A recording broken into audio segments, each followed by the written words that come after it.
What was, this is what's coming. Our world is never going back to 2019, so what will the new era look like? And most importantly, what is immediate that will affect the pocketbook and the outlook into next year so we can all get ready? Thank you for joining. I'm your host, David DuByne. Right along here with Ransom Godwin tonight, taking you through the next 2 hours. Layers of time is what we would infer this program as, because I'm here in Kyoto, Japan right now, halfway across the planet, having a double espresso. Going to probably be jittery like a squirrel running around today, just too much coffee while I'm here at the keyboard. But I went to the Kyoto Museum, not to be confused with the National Museum of Kyoto. But this was a much smaller museum. And right in front there, everybody passed by it, but it was probably the most important display of the entire museum. Was they had layers of soil over the last 12,000 years. Ransom, which I just sent you, if you could check Skype. I sent you the photos of the sterile layer at 12,000 years ago to 10,000 years. And when you look at the size of the rocks that came in on their flood zone, you know, there's an incredibly developed science following floods and how much debris is put into lakes and that sort of thing. When there's massive floods, the size of the debris is much larger. You get little rocks and sometimes larger rocks that'll roll in with bigger water flow. And if you just get consistent regular rainfall, you get more silt coming into lakes. So normally they do this in high alpine lakes where they'll drill down in the cores and they'll look at the different layers and they can tell you how much rainfall there was or there was not, or there were massive floods or there were not, just depending on how much debris is flown into a lake or a pond or something like this. They did a very good job of reconstructing, but there was a massive sterile layer, giant rocks. And I would say if you're looking at the strata, it's sand, silt, what you consider like pea-sized gravel, and then you get something the size of multiple baseballs. And this was the sterile layer. So we can guarantee that the reset occurred here too. When I was traveling in Italy, they called it the barren layer or the barren period. Here they call it a sterile layer, but whatever it is, this thing happened globally and can be traced back to the Younger Dryas era. And then how civilization evolved after that, generally starting around 10,000 years, and some of the statues and pottery and this thing had very much alien origin to it or alien contact to it. You know, large eyes, things wearing spacesuits. It was quite interesting here. But then you go to the National Museum. I was expecting in the Jomon period, this is the period anybody wants to follow out. Take a look at these artifacts from the period called Jomon, Jomon.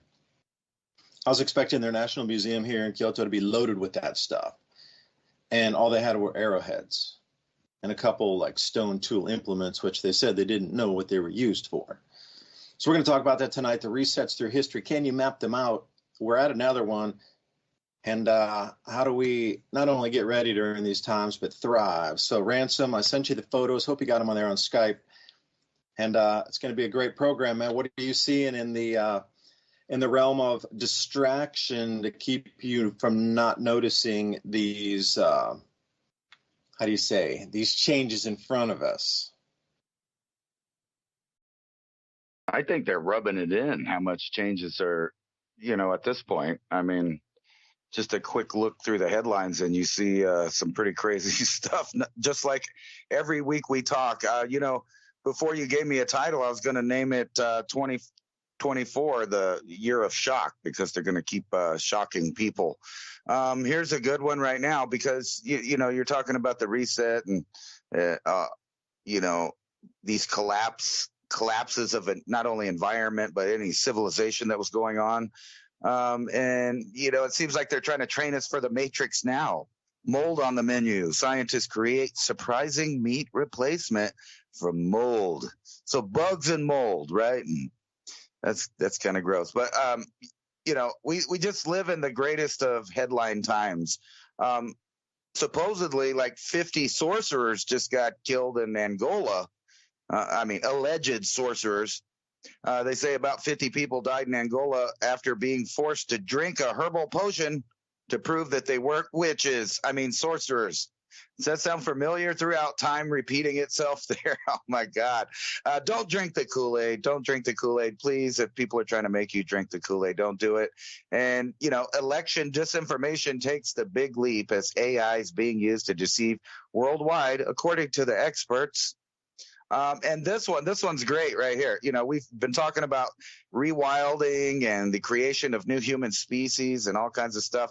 A Montana man pleads guilty to creating a giant hybrid sheep with cloned animal parts.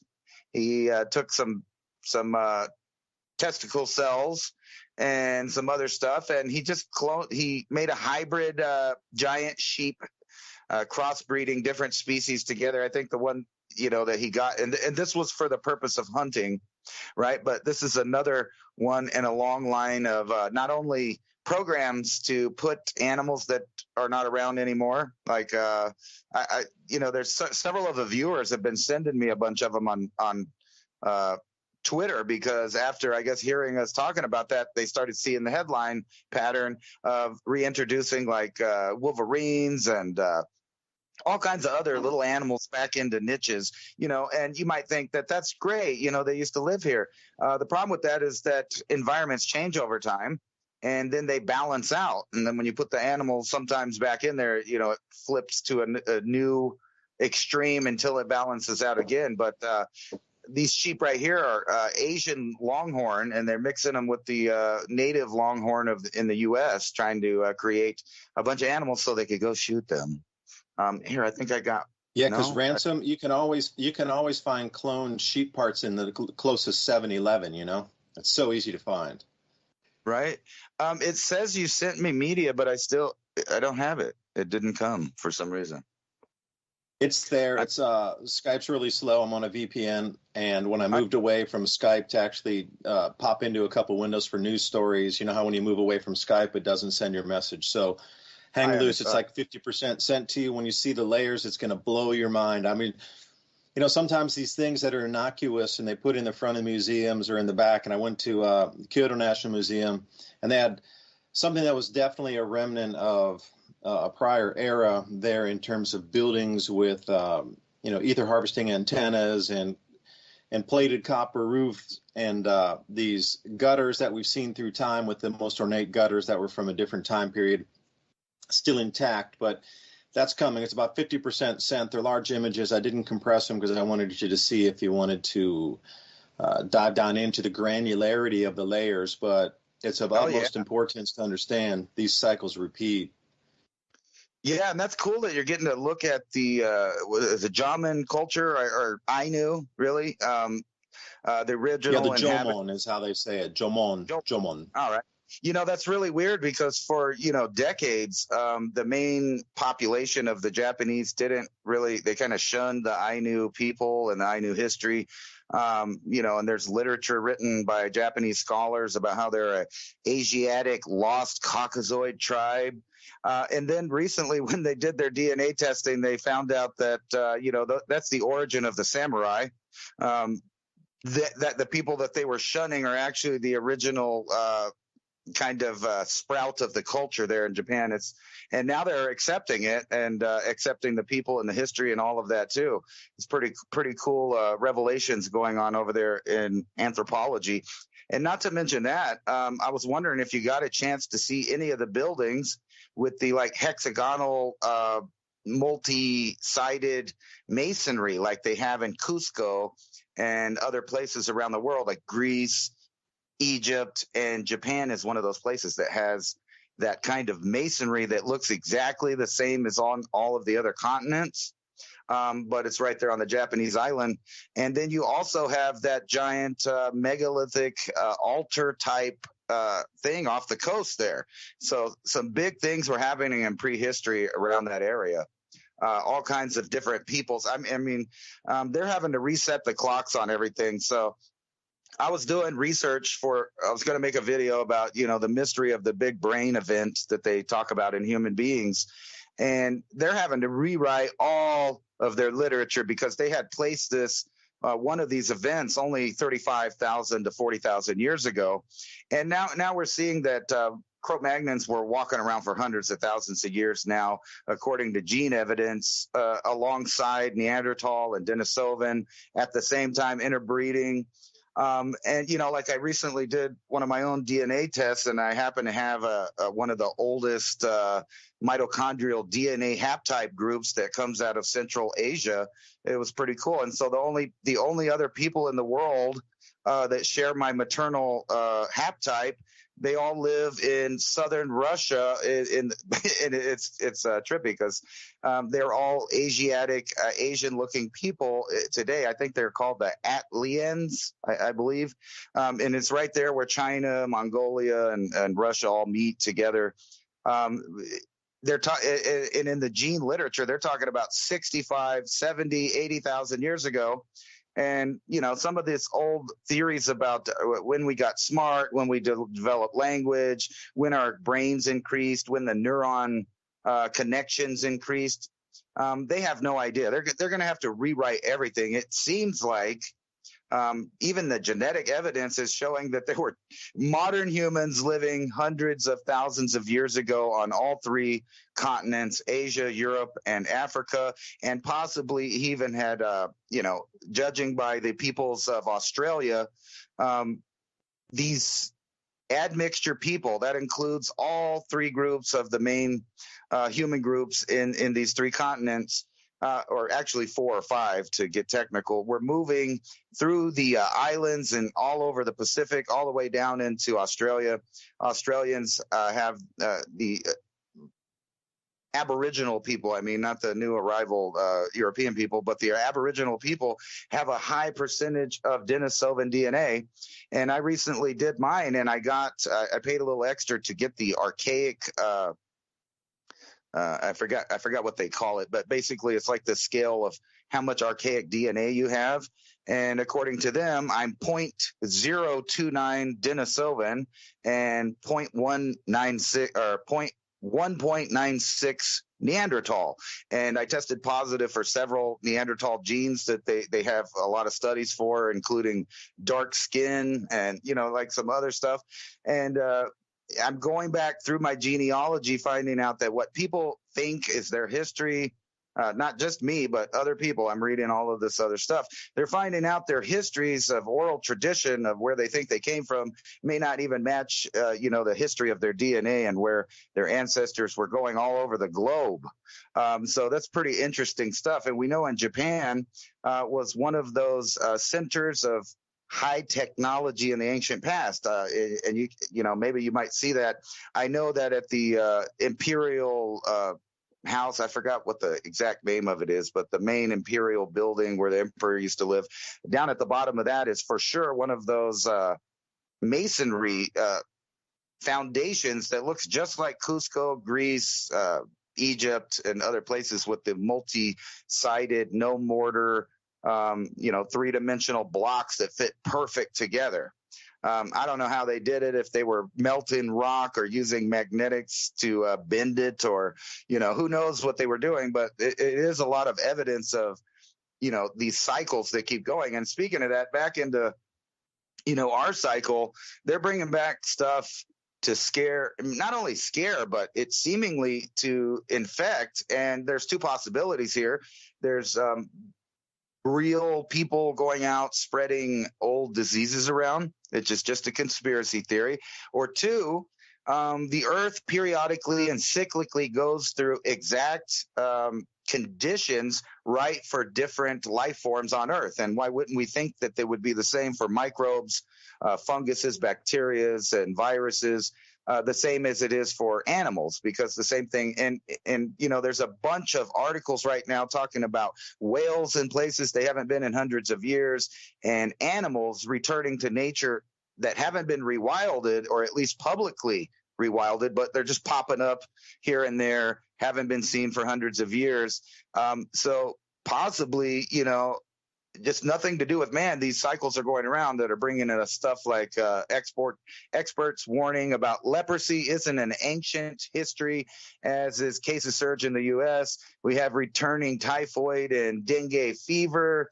We have measles and mumps outbreaks everywhere along the borders at certain specific spots. I don't want to get into that because we might get turned off. And in the background, in the midst of it, something I've been telling everybody forever, that you are living in the past and you haven't caught up to the future. And they're slowly breaking it to the public that the times have changed, but it'll happen so fast as far as like boots on the ground, that people are just going to be in a shock. They're not going to be able to absorb the changes because they've been incremental thus far. And then when it hits the singularity of change, it'll be to a point where no one can deny that the entire world is fundamentally changing into something that no human on earth recognizes, except for the planners that plan. Here's an article from Axios, coming soon, a programmable army of humanoid robots. Obviously, that's going to be military and commercial for building and, other things like serving and maintenance and, et cetera. All of the jobs that people depend on, those high paying jobs out there, are disappearing slowly. And that's something that we've been talking about on this show for quite some time and is coming to fruition right now. So this is the cycle of bust, the cycle of shock, and the cycle of traumatic change. I would agree with you.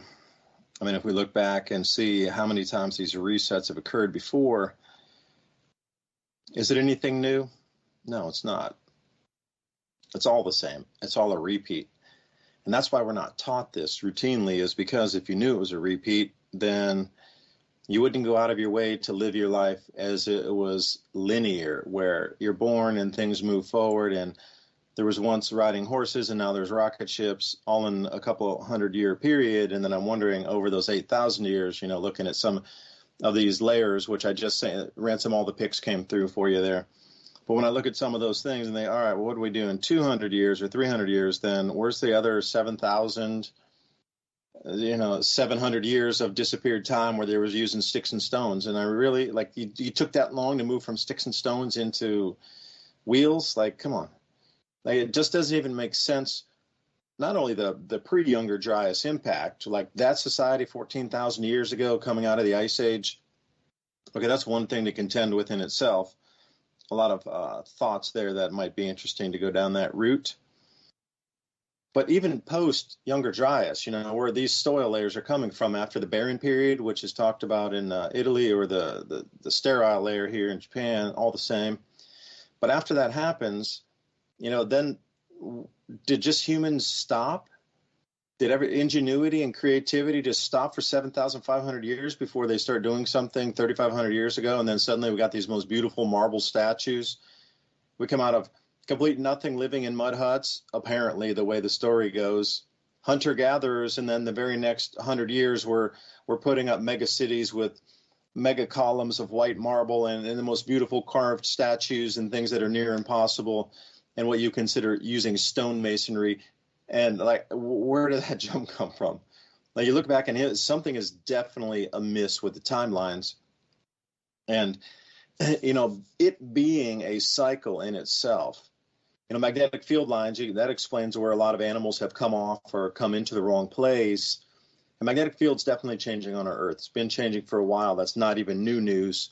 The new news, continuing news, is Swarm continues not to publish any data on where our magnetic fields lines are moving to, especially the southern magnetic anomaly, intensifying and also moving. But that is, I guess, for your eyes only, or somebody's eyes only.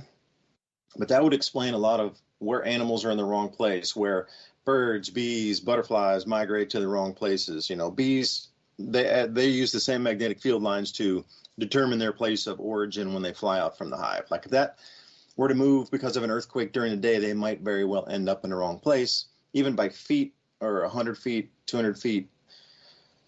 But then whales and wolves and this sort of, like you say, badgers, or not badgers, but, these larger types of predatory animals, they move on magnetic field lines as well, homing. Now, you know, dogs, again, you know, it doesn't matter if it's a wolf, it's a coyote, if it's a dog, they all kind of hardwired the same to use magnetic fields. So you always hear those stories of how did these packs move through thousands of years of the same valleys and areas? You know, there was something there that A, there was food, B, they were taken this way and they all agreed to go this way because of something in their senses. And, you know, use heightened senses and awareness that all animal kingdom has that we barely touch into. So just your most optimal day that you've ever had in your life, everything was firing in your brain at 100%, the best you ever have performed. And then your six senses, this sort of thing, extrasensory perception was at a heightened awareness because of something, and then multiply that by 10, and that's the average day for a dog. Then you start to think about these things in the way it should be. Now, if they're sensing the changes here also, and the human seems to be sensing it now too with the scatter interference pattern all across the world, that people are, you know, it's going to be, as they say, slowly, slowly, slowly, boom, and then all at once. And we're entering that phase, but which is going to be first, the awareness of people waking up first, or the all at once, and then it happens, and then they awaken? But anyway, the whole world is kind of skittery and skittish right now, jittery. Everybody can feel something just a little bit off. But if it's a cycle, would you truly live your life the same? And that's to be asked. You know, you're born. You're supposed to pay your taxes. You're supposed to get ready for retirement. You go through XYZ in your younger life, and then you prepare for a job, and you're supposed to work that job, and then you retire, and you're supposed to sit on a beach and have cocktails when you retire. That's linear. But if you knew it was cyclical and it was coming back during your lifetime, the cycle would repeat and really change a lot of things in the world. Would you continue to work and then invest in 401k and stock market and all these things that you're quote unquote supposed to do to get ready for retirement? But you knew the cycle was going to repeat in 20 years or under, but you're still 20 years old, 30 years old. Are you going to 40 years old? Are you going to continue the same way of life? I guarantee you wouldn't. And I think not telling the populace is, you know, in my opinion, sometimes, you know, I have these different days. I'll wake up on the left side of the bed and go, we shouldn't tell everybody because it'll scare them. And then I wake up on the right side on the pillow. I'm like, you know, we need to tell everybody because they need to get ready. But, you know, what kind of, you know, world change would this be? Because I want to come at it in a different direction from you. There's definitely a concerted effort to stop us from eating certain food products. Now, why is that at this juncture when everything is overlaying on top of cycle after cycle, governments changing, economies changing, and now they want you to stop eating certain foods? Now, you could go the easy route and say, well, they don't want you to have protein because if you have protein, you're stronger, and if you're stronger, you could put up more of a resistance. Okay, I could buy that for a sliver of time, but there's something far, far beyond that. And they have the stories here of these ogre giants eating people. And, you know, going back through time, just, you know, I want just that thing flipped on there. You're talking about technology. We went through the samurai collection of swords yesterday, these katanas in different periods of time of working of metal to create the most beautifully sculpted, crafted. You know, they had daggers, they had, you know, different types of, the length of it depended on if you were on foot, if you were on a horse, if you're above the enemy, or if you're below, if you're fighting your way in, fighting your way, like, they took in a Rubik's Cube of conditions to create the perfect, you know, sword, or, yeah, samurai sword for the best quote unquote term there, that you could just lump all of this into, because the samurai were the ones who predominantly used it. But here's the crazy thing. The ones that were in the 1600s were very good quality because they had, you know, you're talking about 400 years, because in the museum they started from, say, 1250 AD. And then they brought it up to, say, 1650 in that kind of period. So you could see about 400 years of metallurgy and sword craftsmanship and swordmanship work through that.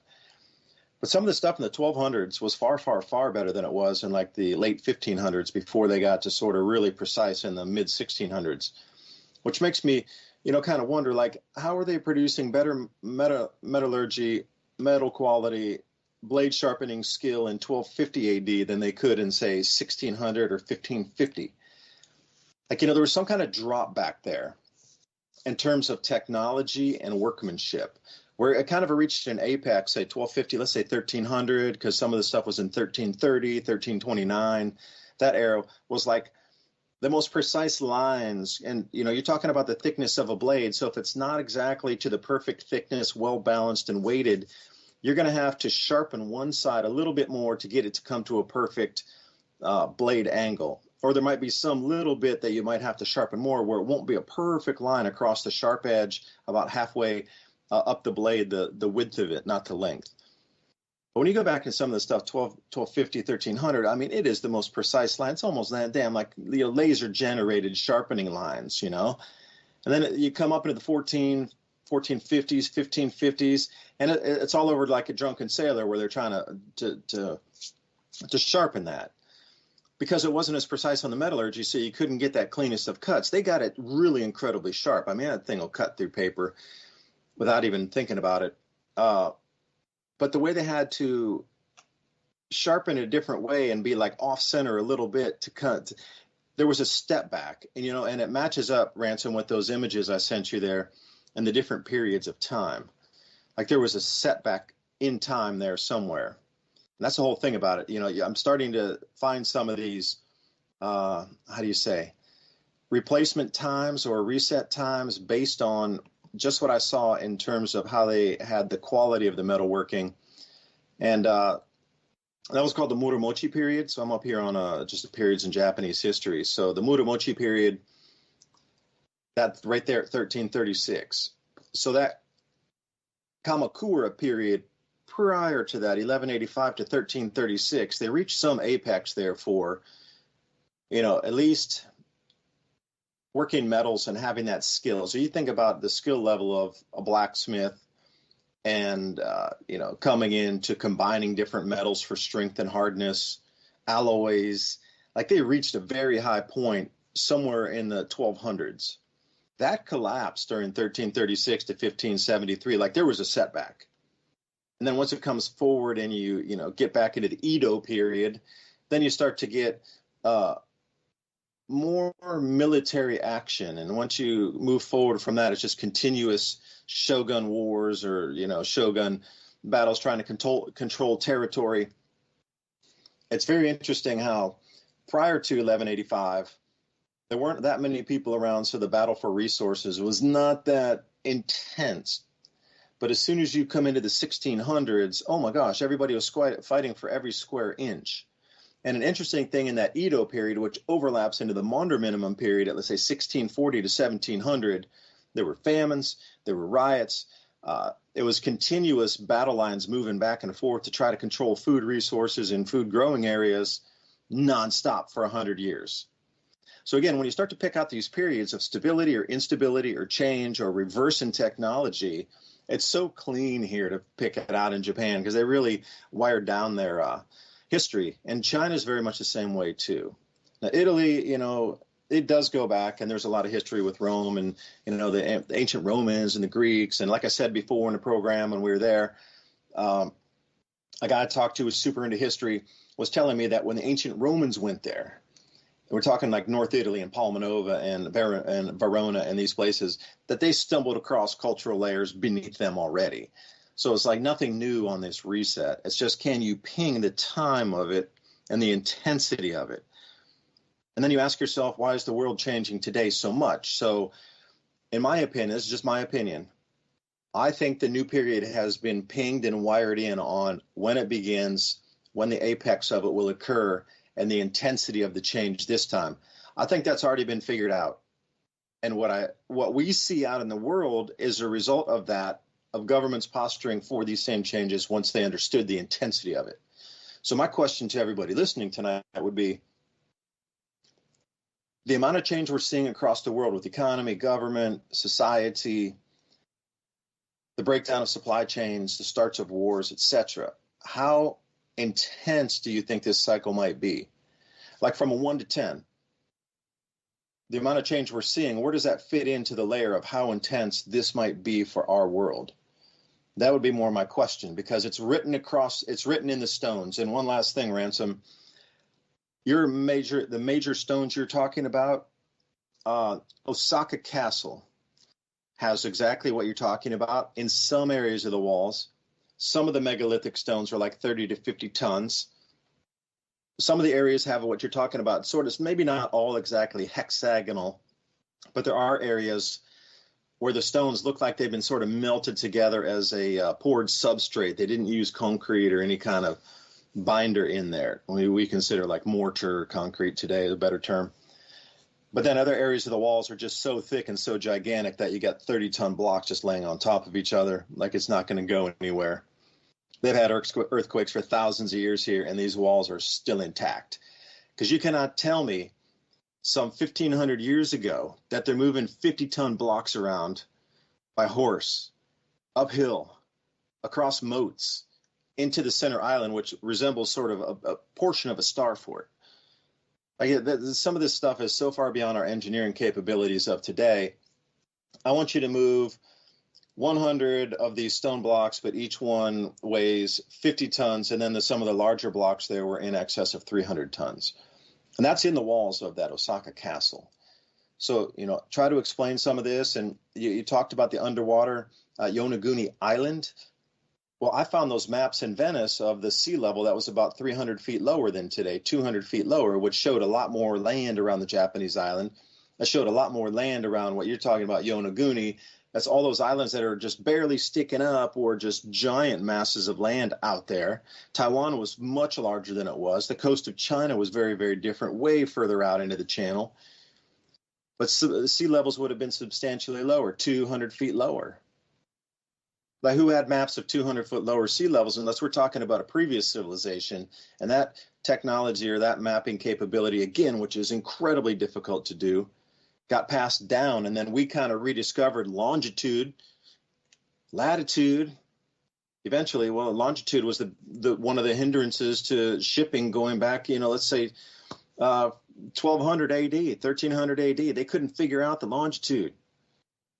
And that's why and then you look at that and you go, wait, how did they get these maps with Antarctica down there? How did they get these maps that had sea levels much lower? There's a lot of pieces that just, something is repeating in a cycle here that wiped back the previous civilization to a point, not all the way. But that Younger Dryas period just smacked everybody across the head and really reduced the world's population. And what you said, Ransom, is it out of, or was it those are the remnants of? And they just repopulated after the cataclysm at the Younger Dryas period. So I'm done talking, but I hope you see those images that I sent through in that sterile layer at the very bottom there. That is the Younger Dryas impact layer that affected Japan, even though it was a continent over in North America.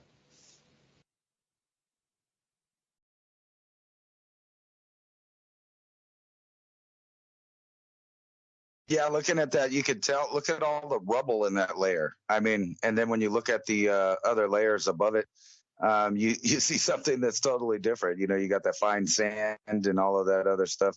I sent you a picture of the Imperial Palace in Tokyo, and that is, I mean, I don't know how anyone can say that is not the same masonry work as Cusco. And I'm going to put that up on the screen here for everyone. That's the same stuff, and you find that worldwide. And this is. I have another one here. Let me send you the name of it. I think it's called the Nishi Castle here. There's one exactly like that, but it's a smaller version of the same thing. Right. It's here in Kyoto. Yeah. It's called, Nijo, Nijo Castle. Take a look at that one. Everybody out there listening. And Ransom, if you want to try to match it, Nijo Castle. Apparently it was built in 1603. But if you look at the corners, it replicates that, not to the same size, obviously, but the exact same stone masonry and the same stonework and the same connection on the corners that I saw in Palma Nova has the exact same thing, just like that in Italy as well.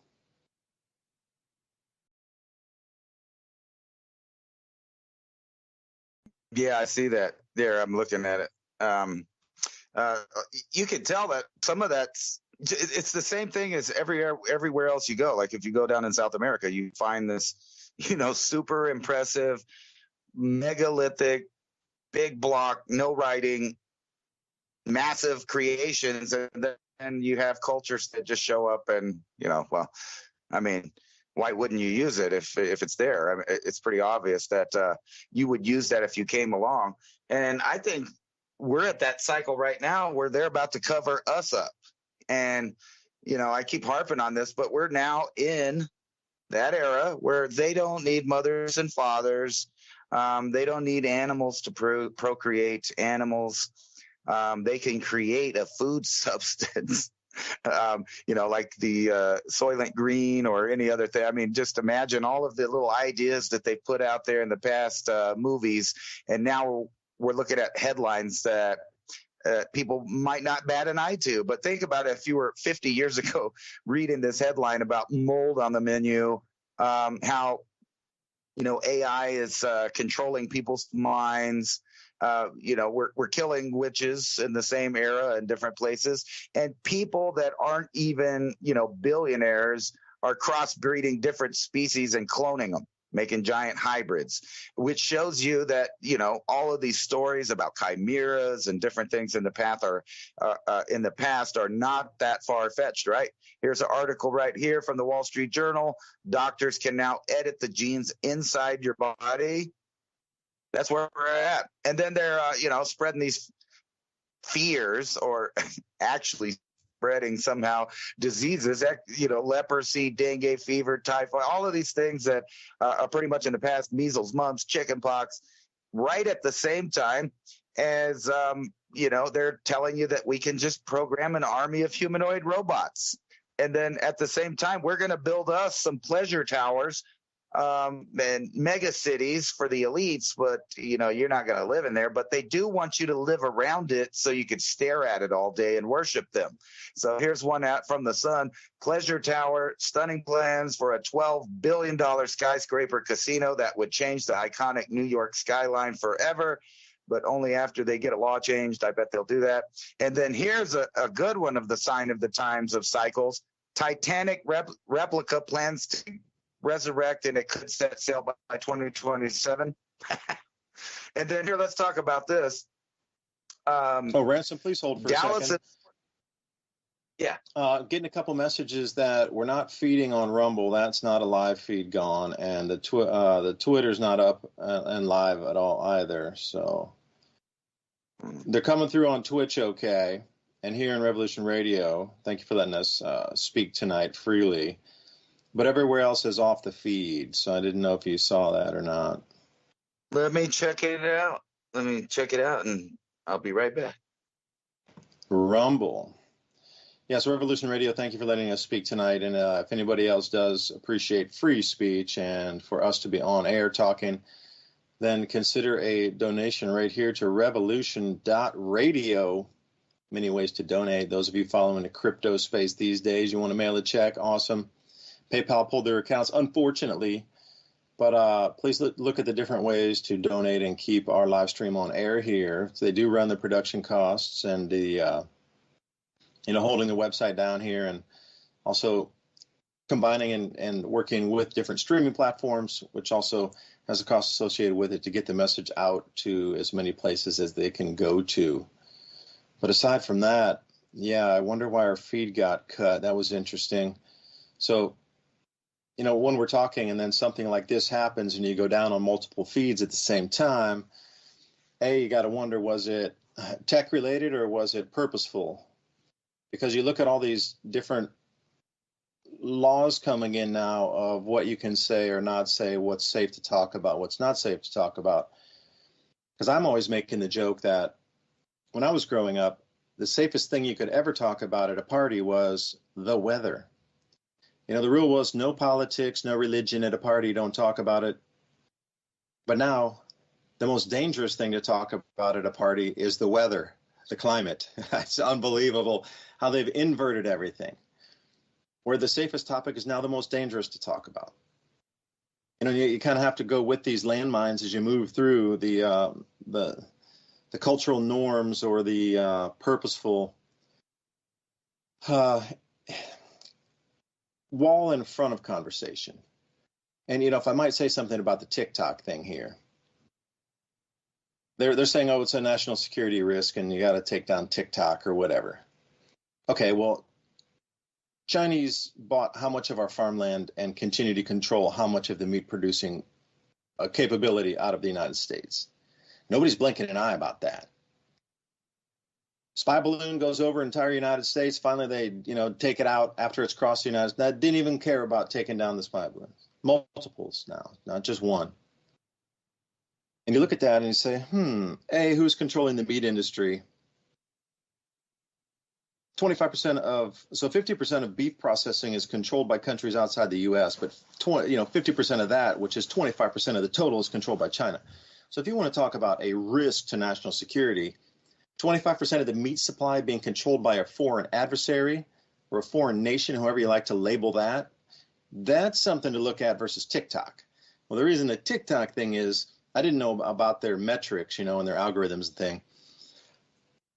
There's so much talk on there that cannot be controlled, and people in that younger demographic, teens to early 20s or even preteen and early 20s are very, very savvy these days in terms of what they're understanding, how the world is bent, and they don't understand it either.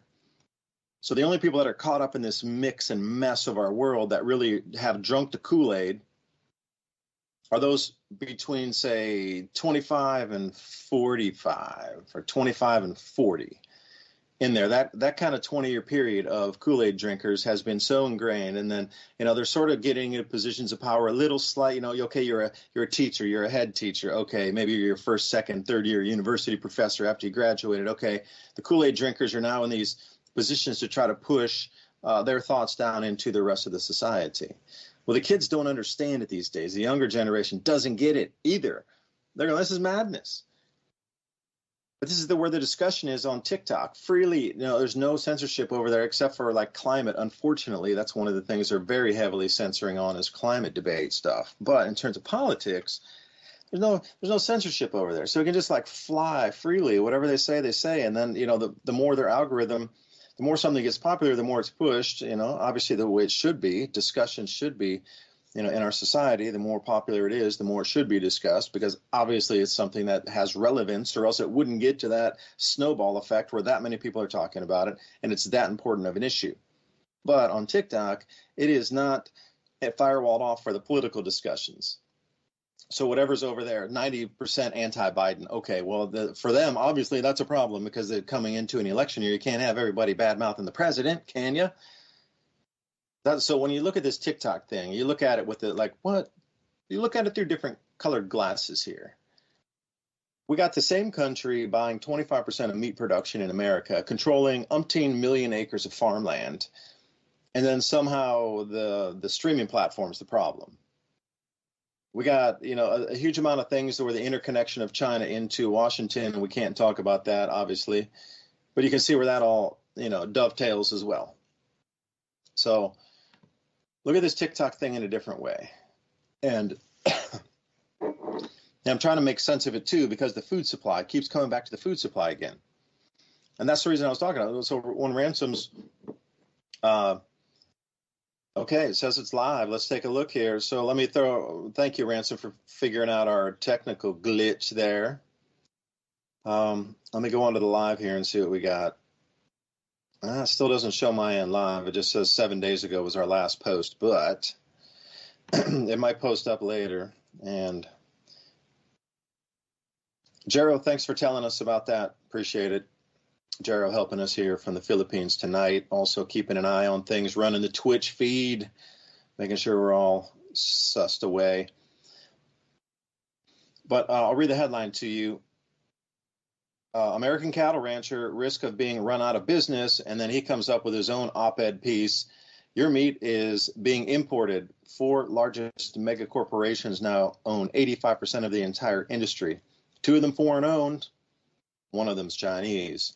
Okay, so he's being run out of business as a cattle rancher, and then he just starts writing. Maybe he's using ChatGPT. Don't know. There's a lot of smart farmers. If you get into a grid down situation, you're going to want a farmer with you because they can fix a lot of stuff, and they're always DIYing everything. So if you think that, we don't want any farmer, you can help us grow food, that's way beyond the skill set of owning a farm. Everything breaks all the time continuously. You barely ever have anything running at 100%. It's always breaking all the time. You're always fixing, always DIYing, always solving problems. That's one thing that comes with farming. So he writes his op-ed and says, we used to make a fair amount on our cattle on the return, but the industry's changed so dramatically with the government allowing consolidation of the meat processing business. And then you talked about it last week, Ransom, when you said, I think it was New York Attorney General was suing Tyson Foods or one of the meat packers up there for something to do with climate change. And I don't have the article here with me, but this guy's talking about the ramifications of our health if the meat supply is tainted somehow, and that's making it through our, because what he's also saying, okay, it's not just about the meat supply itself tainted, but you didn't know this, that when China's buying, and this is for the hog industry too, China buys something called half carcasses, where they'll raise the pigs, and they have a controlling share also in the pork industry. They'll send half hogs back to China, frozen in a container, process the meat because it's cheaper to cut it back there with the labor and butcher that out, and then they'll re-import it back into the U.S. and sell it again. This is the same thing I experienced living in Hawaii with the pineapples. Like, I didn't know. I was at Matson Container Shipping, had a deal with the pineapple producers to take, this is the craziest thing, you're going to blow your mind here. In Hawaii, where they produce the pineapples have to be shipped back to Hawaii to be USDA inspected and then reshipped back to Hawaii for sale. So when you buy a pineapple in Hawaii, it's done a round trip to California and back to Hawaii again. That's insane.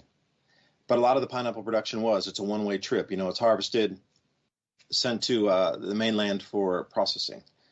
But a pineapple sold in Hawaii has made the round trip. And you start to look at that and go, wait, well, the meat's making that same round trip again across the Pacific twice. And that's what this farmer's talking about here. You know, you're allowing two giant companies to control a lion's share of our meat industry. Now, what happens if, for heaven forbid is the best term I could use, that conflict begins? Then what? Do you think that meat would be safe after the first couple of weeks, or do you think it would be tainted on purpose to try to knock down your foe a little bit? Scare.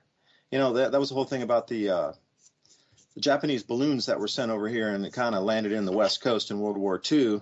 They never put that on the news because they didn't want to scare people that the Japanese could actually get to America with balloons, and then they had some kind of device on there, I guess, that would ignite or something, and only a few dozen ever made it over here.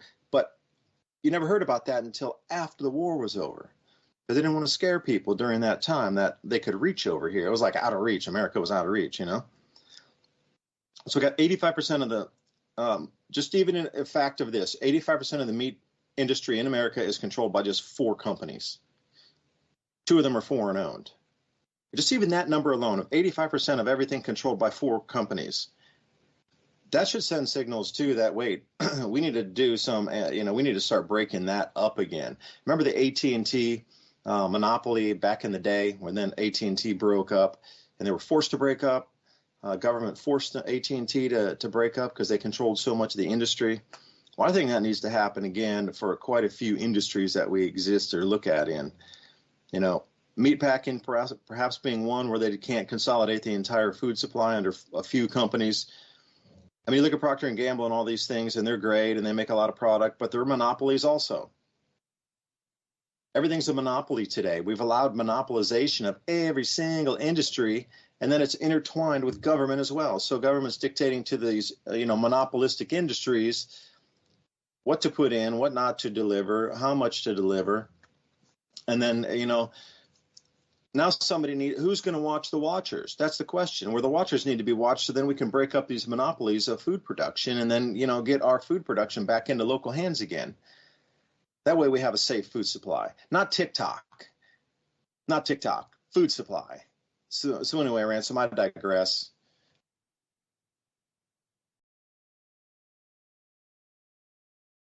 No, I think they're doing a lot of, it's a big mental bash to scare people. I mean, like really scare them in the wrong ways. So here's like the most overweight cities in the U.S. So keep in mind that these people are not in the best of health because of things that are going on. Like I forgot where it was here, 85-mile track in Louisiana. It's just totally toxified.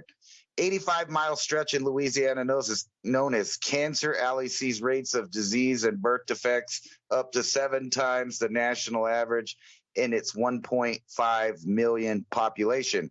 That's from the Daily Mail. Now, think about this for a second. We have upwards of, I'm going to say in my own opinion, because I've been paying attention since the early 2000s, the amount of waves that are admitted of people that entered the United States, and, you know, they're admitting upwards of 20 million now, openly on the news. So I've been paying attention the whole time. I'm going to say it's more like 40 million people, which would put us about 400 million people in the U.S. right now. Where are they all going, though, you might ask yourself? Well, they're going to these places right here on this list of most overweight cities in the U.S. And keep in mind, they weren't going to be able to control what these people ate until now, until they volunteered to join the biometric track and trace system of the world. And we just got 40 million people over here in the Americas to move and voluntarily get biometrically identified. And they tell you on the news, oh, well, we don't know who's coming in. And, you know, it's a secret. And there's all these people coming in. We don't know who it is. We got to close the border. Everything on these arguments are a lie on both sides. Yes, there are millions of people coming. No, they are not getting their biometrics. They are finding out who all of these people are. They just don't share that information. And they're shipping them to cities. The cities are becoming the central idea of all of this dystopic nightmare reset idea, where you shove all the people into the cities. And then what happens in the cities is crime goes crazy. People become obese and unhealthy at the same time as they're starving to death. Via nutrition. So look, here's the, we'll go down the top 10 right here and leave it at that. McAllen, Texas, Jackson, Mississippi, Shreveport, Louisiana, Mobile, Alabama, Little Rock, Arkansas, Knoxville, Tennessee, Memphis, Tennessee, Lafayette, Louisiana, Baton Rouge, Louisiana, Chattanooga, Tennessee, Birmingham, Alabama, and the list goes on. And what you'll notice is these are the metropolitan areas for each of the states. That's where the most obese people are living. That's where the lack of fresh foods is at. That's where they're shoving the new millions of people into. Just here's an article here from Dallas and Fort Worth, which are both on that list, leads the metro area in population growth, adding 152,000 just in the last year. And then you look at stuff like this, where people in the U.S. Feel like they're protected, or they're in a bubble, or they just don't get it, that if things fall apart, it's only a week or 2 weeks before we're living the Haitian lifestyle on the Haitian diet. 4 criminals who may rule Haiti: wannabe rapper, 2 ex-cops, and a voodoo believer named Barbecue. And, you know, there's been reports of cannibalistic behavior going around the island. I don't know if that's true or not, but it's not really that unlikely. We've seen it happen in Africa and other places when it's not that there wasn't any food. It's just that the people that were in power were controlling the food. They call them warlords in Africa. We call them, jefe, the jefe, or, the cartel boss over here on this side. And then we got this from Natural News: the globalists plan to eliminate all farms, no more food, no more humans. And that's what we've been talking about all the time. But don't worry, they're looking out for you peasants out there. They want a small population of genetically diverse survivors. And what are those people going to eat? Well, they'll be happy to eat the mold meat that they get at the emergency places if they want to join the biometrics program. And if they don't worry about it. There's python farming. This could offer one of the most sustainable sources of meat in the world, according to a new study, which makes you wonder, why aren't they eating that in some of the places where these animals are native? Well, the reason is because there's laws in place and military forces that will stop them from doing that in certain areas to protect the environment. And it always comes down to that, right? Humans bad, environment good. We have to fix the environment. that means we have to get rid of the humans. And I think this really goes back to what happened in Texas with this wildfire thing that killed all these millions of head of cattle. And that was just the first estimates of the ones that died. That was not counting the millions that probably died in the last week that had burned hooves, burned faces, udders, and other things that were dying horrible, deaths already slowly. So they're going to have to put those animals out, which obviously is one domino in the dominoes of the food prices. We're also seeing petroleum is about to skyrocket. The plug is being pulled right now, but they're giving you these options. Eat the bugs, eat cereal for dinner. You know what? Don't worry about it. You can eat snake. And it makes you wonder why they're pushing the grossest, lowest swamp drudging, low, creepy, crawly type food, including mold and bacteria, because, a lot of people go get these health drinks and different stuff, and it says on the side, oh, there's citric acid in there. That's great. I'm getting my vitamin C. But they don't realize they're feeding a bunch of mold, and it poops, and that's what you're eating, is citric acid. But anyway, we'll get back to the food emergency that's going on. Yeah, and if any of those people from Haiti... This is Mysteries in the Histories. A mysterious manuscript, roughly 250-page book written in an entirely unknown language and writing system. It's been carbon dated back to the 1400s and includes illustrations of plants that don't resemble any known species, believed to have been intended as a medical text. It's named for the Polish book dealer who purchased it in 1912. This is the mystery of the Voynich manuscript. Since its discovery in 1912, the 15th century Voynich manuscript has been a strange, mysterious cult phenomenon captivating the minds of many. Its first confirmed owner was Georg Barisch, from 1585 to 1662, an alchemist from Prague, who discovered it in his library. Barisch tried to investigate the manuscript's origins to no avail. The manuscript, full of handwriting in an unknown language, zodiac symbols, naked women and strange objects like unknown plants, seemed to be from another time, or even another world. For centuries, this book repeatedly changed hands. When it was purchased by Voynich, who posited that it was authored by Albertus Magnus, an alchemist, or Roger Bacon, an early scientist. People believed that Voynich himself fabricated the manuscript, although that theory wouldn't explain the carbon dating of the paper and ink to the 15th century. The book itself bears no indication of its authors, about 6 inches by 9 inches, and around 232 pages decorated, not unlike others in the illuminated age. Wrapped in vellum, with vellum pages, the manuscript features 116 folded folios bound in 18 bundles. The binding of the book is old and busted, though it is not original to the text. Many of the pages are fold-outs, some are missing. Inside the tome are innumerable lines of looping text, inked in iron gall in a medium typical of the Middle Ages, scribbled in a strange, unfamiliar language and a strange, unfamiliar script, incomprehensible, causing Voynich to conclude that the tome was written in code. Alongside the text, unknown if important or decorative, there is an abundance of illustrations and pictorial art. Composed of inks and pigments in tones and color palettes common to the 1400s, these illustrations seem to split the manuscript into 4 separate sections, including sections about botany, astronomy and astrology, balneology, the science of the therapeutic use of baths, and pharmacology, as well as a 5th and final section, with blocks of text separated by stars. The first and largest section of the manuscript is the botany section that contains detailed drawings of plants as if from another world or a lost continent, plants no one can identify and no one has ever seen before. The astronomy and astrology section has illustrations of the stars, the sun and the moon alongside several zodiac signs. Immersed in strange, shared baths, female figures frolic through the pages of the text's balneological section, while the pharmaceutical section is filled with what appears to be medicinal plants, indicated by the inclusion of medicinal bottles throughout this fantastical illustration. Like Voynich, many modern scholars suspect that the manuscript's text is a ciphered form of a familiar language, with their theories of the tome's latent linguistics flitting from Latin to Nahuatl, the language of the Aztecs and Toltecs of Mexico. Others say that the text is an artificial language or strange shorthand, and others still see the text as meaningless scribbles.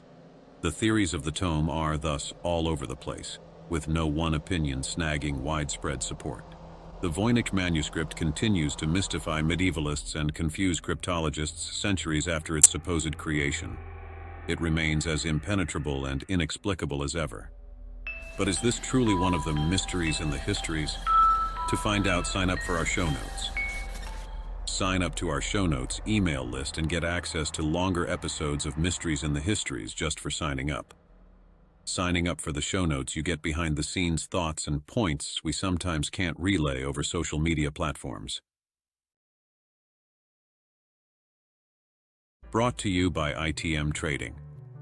ITM Trading has spent the last 28+ years developing a team of expert researchers and gold and silver analysts to make this possible. Simply put, we build strategies which are historically proven to protect your wealth and assets through any economic downturn. 866-834-1422. That's 866-834-1422. Is your now to the future? How close is the future to the now of the globalist leaders trying to set a future? It is definitely not set in stone. Revolution Radio, again, thank you for letting us speak about these subjects here freely and without censorship. So again, if everybody feels that this is an important venue to keep online so we can continue to have conversations just like this, think of a donation here at Revolution Radio to keep the production costs, station on air. These things cost money, and the bigger the station gets, the more it costs to keep it on air. It's a snowball, something like that. Again, if you have a website, you're running a bunch of traffic, it's going to cost you more once you run more traffic. So you get into that loop of you're making more, but it costs more. So it's the same thing. More information output costs more to produce the information and have the platform and the tech put together to push more information out. So consider revolution.radio. Check it out right there. Donation tab at the top. Now, before we went on the break, this whole Haiti thing is going to get crazy. The U.S. sent a bunch of ships down there, maybe mass evacuation. But remember, there's going to be a bunch of nefarious intermingled with with those that are, in genuine need to get out. But you're going to have to call them undocumented carnivores when they arrive. So please remember that. Put that at the tops of your new woke lexicon list. Illegal cannibals, that ain't going to fly. That's going to get you in the naughty school list. So, I wanted to continue with that article just before we were talking on the break. I'm going to read this for you. We're talking about TikTok again here. Oh, it's such a bad thing. But they're really concerned about the non-able to control the flow of information. And it's just so interesting that now I talk about banning of TikTok, but then we have American politicians that are like, yeah, I'll buy that. Mnuchin was wanting to buy that. He's like, hey, once it gets divested, I'll buy it. A group of us will buy it together.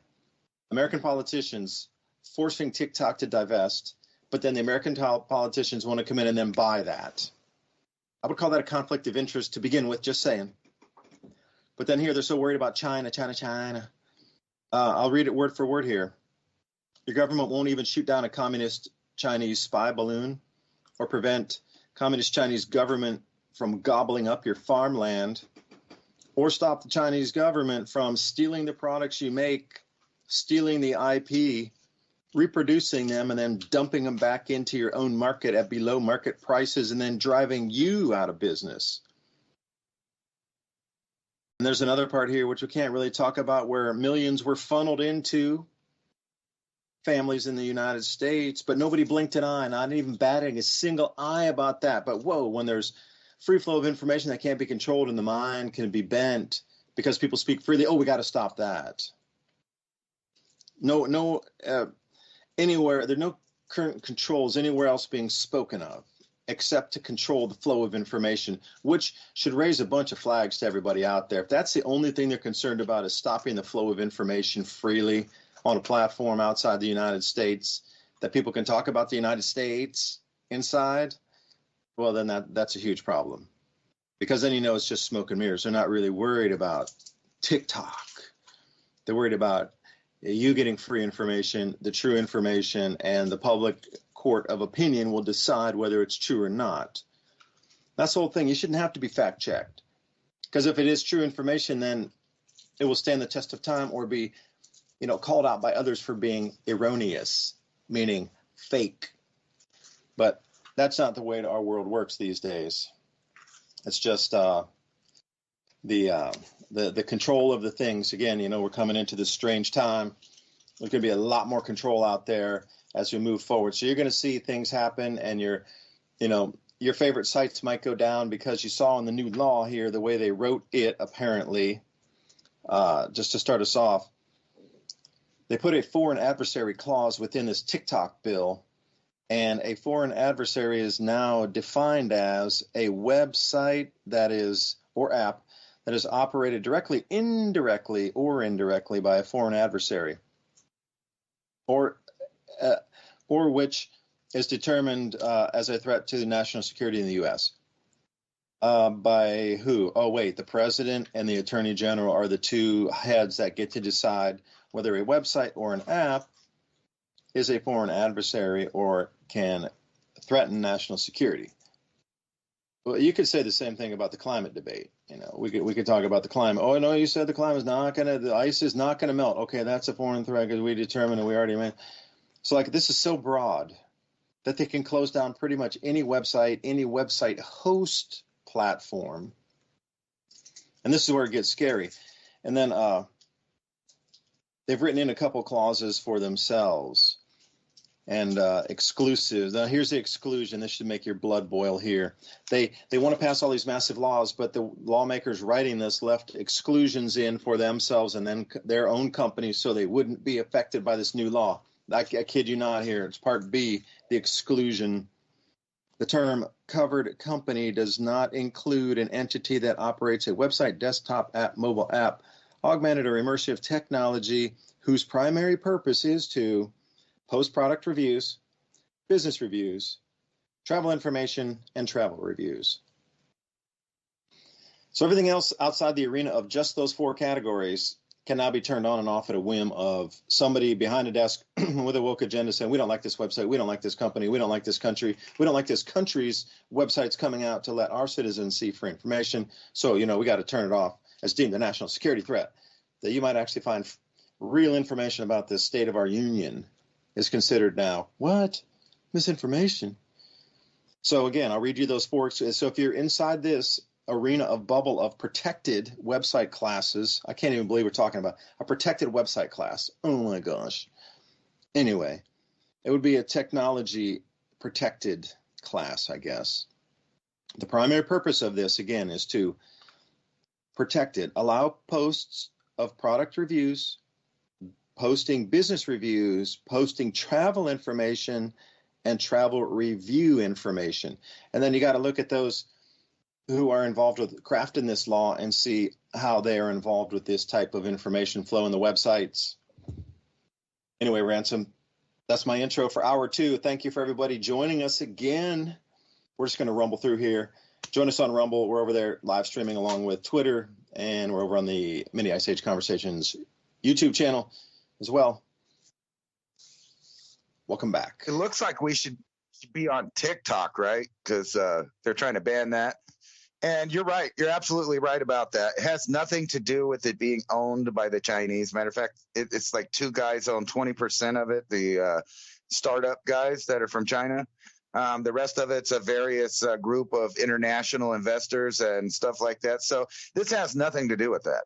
And knowing that our administration right now is buddy, really, with China, the Communist Chinese Party, that is, not not its people. Just like here, he's not really friends with us either, but with certain interests they are friends with.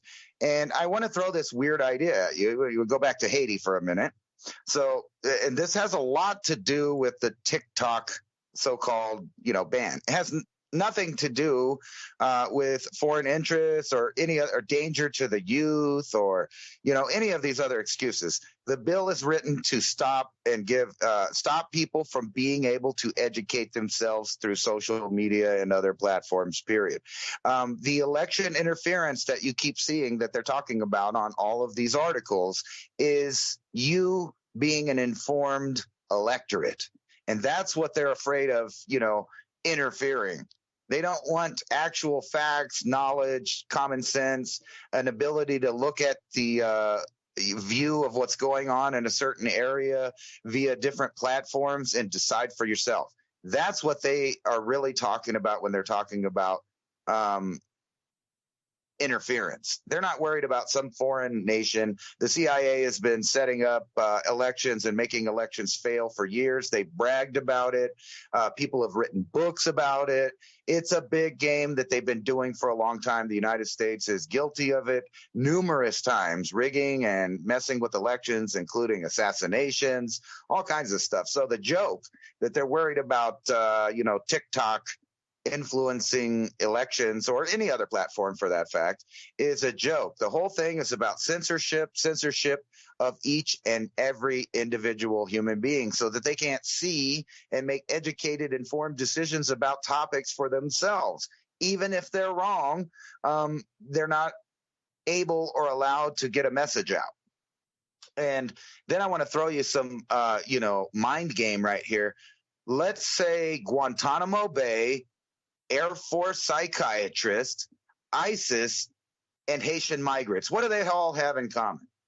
Well, we're about to find out because the Biden administration is discussing using Guantanamo Bay to process possible influx of Haitian migrants.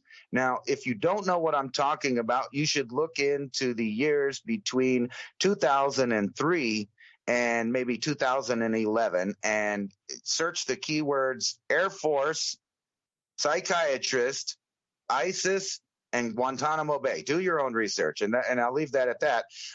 But, on the other side, we're also sending troops to Haiti, like you said, where there's cannibalistic gangs allegedly running around. But do you think that might have something my friend, to do? They're carnivores. They're carnivores, my friend. Do not mix a lexicon. They are carnivores. Okay, well, carnivores are out there. And, they're trying to tell people that being a carnivore is bad, but if you eat the right kind of meats, it's okay. And we've been seeing bizarre pre-programming of that. And not to mention, we all know what happens 14 days after the power goes out and no more distribution is happening. So I don't care where you live in the world, 14 days after the lights go out and the distribution stops, all bets are off, and we already know what human beings will do in that scenario. They lose their mind, they get hungry, they get desperate, and they lose all moral compass and go into survival mode. And it's hard to even blame, a starving human being at a certain point for doing what they got to do. And I think that's why they're bringing up all these other weird alternative sources of food so that not everybody goes crazy. There's always cloned ram. They want to be the saviors after some kind of event. I don't know what it is. Maybe a rock's going to hit the earth. We don't know. It doesn't really matter what it is. It could be something as simple as a massive infertility event in the Western world, and then obviously, the newcomers to the Western world would be soaked and doused and all of those same things that contribute to stuff like this 85-mile stretch of, guess where? The biggest and most used port, obviously, in the U.S. And then, we keep having these industrial accidents. I mean, everything, whether it's random or planned, is setting up just perfect for a perfect worldwide scenario in which millions upon millions of people just disappear from the face of the earth. And I might ask you, maybe that program has already been started and you've been seeing different ways in which it's manifested itself. But one of the major ways is going to be war. And they don't want us to know what's going on. And I will point to the Middle East and the conflict that's going on there and the one in Eurasia to tell you that you don't get to see what's going on. You notice we get these little TikTok videos, no pun intended, of the heroes doing this or that on whichever side people pick. They're on both sides. And you can go look at it. It's just pure, obvious propaganda to divide and manipulate people's minds. But there's a catch. They want to be the only purveyors of it. And when I say they, I mean the world governance. That includes the combine of media, government, NGOs, and these world government bodies that are set up right now to completely control what you think during this worldwide collapse. And I think it's that. I don't even think it's pessimistic. I'm just looking at a plan unfold, and they seem to be doing all the right stuff. So you go back to the, chemical plants and all of these things that are having issues. All of these industries are getting to get out of liability because they've changed names or been bought out, or there's been mergers or split ups of their company, or they went bankrupt. There's all of these different things, and they're moving around the monies through the stocks, where you'll never know who to blame. And when something happens, like a big train derailment or something like that, the evidence seems to always just go poof, up in smoke, so to speak, just like on 9/11. So we've had a whole multi-spectrum attack on various fronts, not only from the mass migration of new citizens to change the demographics of the electoral college, which is based on populous density in, let's face it, Democrat-held city areas. But the Texas governors and all of the people that play the other side of the WWE entertainment know what they're doing. They're busing these people, so they're helping facilitate this plan. So you see the uniparty in action right in front of you, while the mass amount of population are divided with just mind control, simple mind control, tribalism, just like NFL or fake wrestling or soccer, if that's your sport. We know that there are people that control all of those industries, because that's the bread and circus to the masses. That's always been the way to control the population, or at the very least, keep it distracted while bad times show up. And, bread and circus is what they're going to give us. But now it's mold meat and, who shot Nelly in the belly, right, from Hollywood, telling us what we should do, what we should wear, who we shouldn't like. And I know that there are millions of awake people out there that don't follow that, and matter of fact are insulted when they see it being broadcast to them. And so they pick a different channel, and they try to go down that same route of division and tribalism psychology, expecting a different result. But then you find out that everybody that is able to broadcast just about has been bought. They've been bought. They've been given rules. They've been given restrictions and gags. And the only thing left are things like Revolution Radio and the way that we squeeze out information, through the airwaves on the various social media networks, trying not to get banned, trying to walk on eggshells, trying not to hit the algorithm. And by the way, we've talked about when is the point when you have to worry about the AI. And I've been saying that I think the singularity has already happened.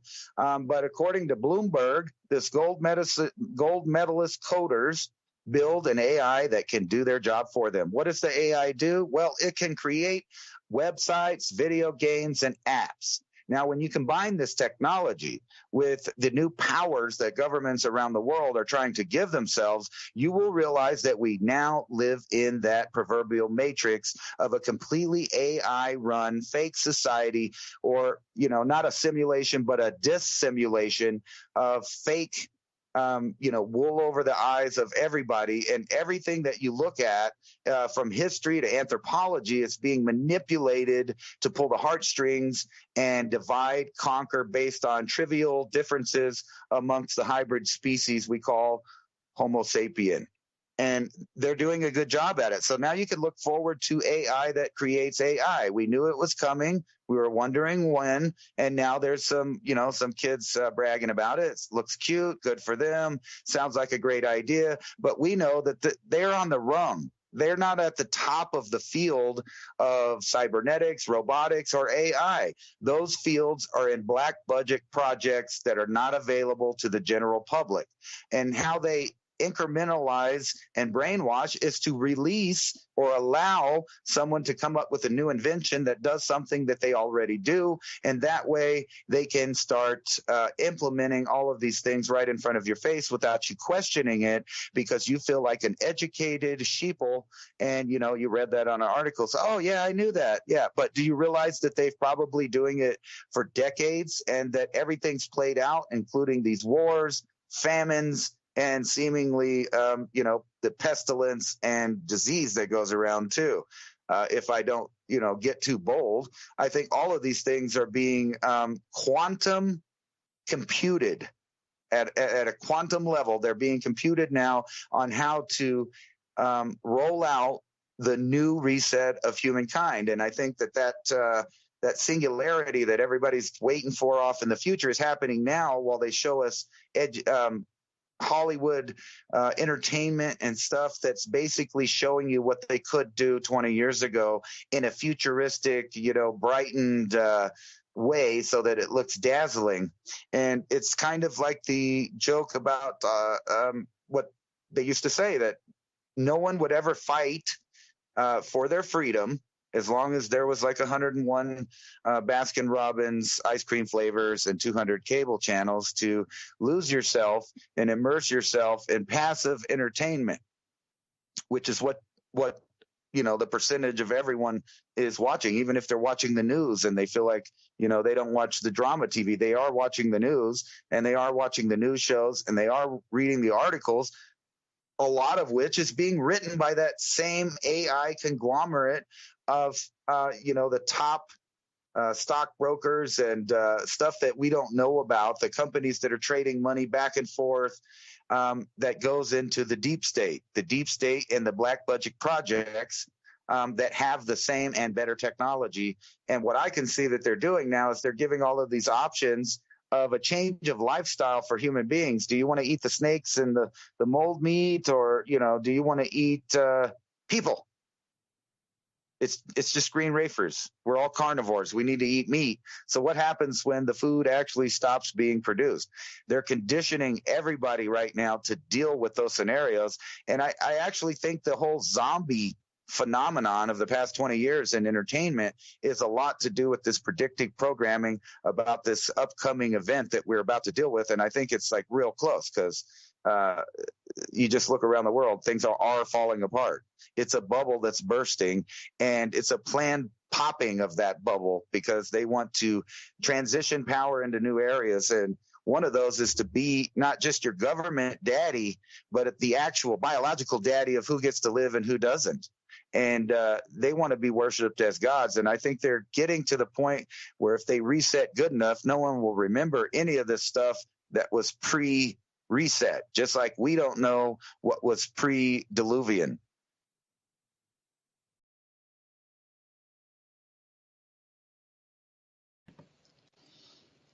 Yeah, it's going to make you want to run to the Bitcoin citadels there. And you can see also, just dovetailing right into that, you can see how the economy is being transferred and changed in the same vein, along with taking you into that AI dependence. I mean, not that we're not dependent on credit cards and ATMs and online banking enough already, where if that stops, which we've seen a few times where there's internet outages, people, freak out about they can't get to their social media. But at the same time, they freak out because they can't access their online banks and like, wait, I missed a transfer. Wait, I didn't get payroll. Hey, wait, I missed this. Missed my house payment because the thing was down. That's all your own fault. Like, no, banks don't care. Even out in Lahaina and Maui, the mortgage companies are still making those people pay for their mortgage, even though they don't have homes and the insurance companies haven't paid out yet. They're still required to continue their monthly payments in order to own the land. Because when the insurance companies pay out, if they don't own their land and it was repossessed by the bank, the insurance companies won't have to pay out to those owners because they don't own the homes anymore, and the claim won't be with the bank won't claim on itself now, will it? This is the kind of thing you need to think about. And the reason I would say that is this dependence on AI and the run-up in the Bitcoin halving and this mania that is going on currently with anything cryptocurrency is beyond anything we've seen before. This is where mom and pop start getting on the FOMO, like fear of missing out. So I want to bring you two stories that go right along with this. I'm going to be talking with Mike Adams tomorrow about this here. The Bitcoin frenzy and the fray. Now, there's multiple things happening that even just the newswire coming across as of March 14th yesterday. In previous, about 2 weeks ago, I was trying to lay out the case that this time there is so much money going into the exchange traded funds or ETFs on Wall Street, where you don't buy the physical product, you buy access to the physical product through a product on Wall Street that's officially controlled, and everything that makes it legal and everything that makes it compliant and everything that makes it a financial product that you could sell to mom and dad as an investment, retirement, 401k product. So everything's wrapped up nicely in regulation. That didn't exist in cryptocurrency until earlier this year. But now it exists. So now we have the Ethereum exchange traded funds that are starting on Wall Street, in addition to the Bitcoin funds that are starting on Wall Street. And word on the street is Chainlink will be the next one that is going to have its own exchange traded fund.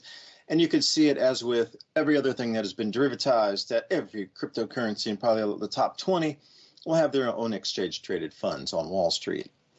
But I digress. I want to just move back to the Bitcoin for a second, because Bitcoin's very limited. There's only 21 million that are possible for anybody to have or hold.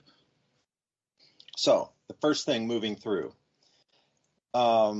trillions of dollars are moving into these exchange traded funds over the next quarter. So if anybody's not really familiar with quarters, like quarter one is where we are right now, January, February, March, these 3 months, that's one quarter, quarter one. Quarter two is next, April, May, June.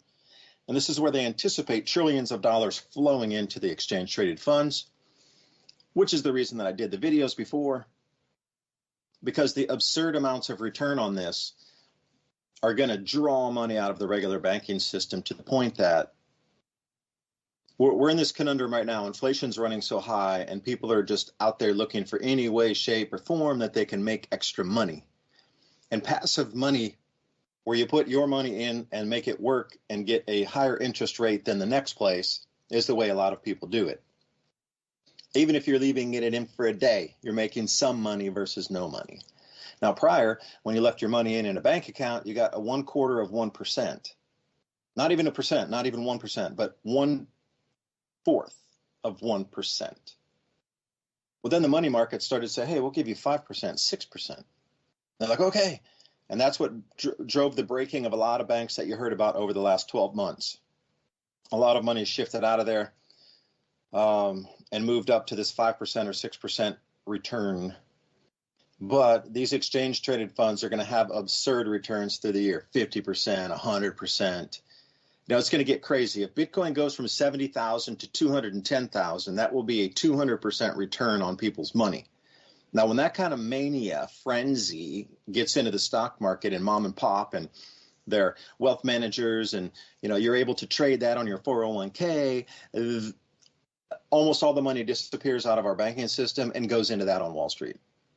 Like, you can see that's clearly the play there. And the whole set of videos that I did 2 videos on that, it was asking the question, all right, well, how quickly will this happen? And how much money will come out of the banking system? And at what point does it cause a full collapse, of full contagion across, where they do banking holidays across the entire United States? Because so much money has come out so quickly.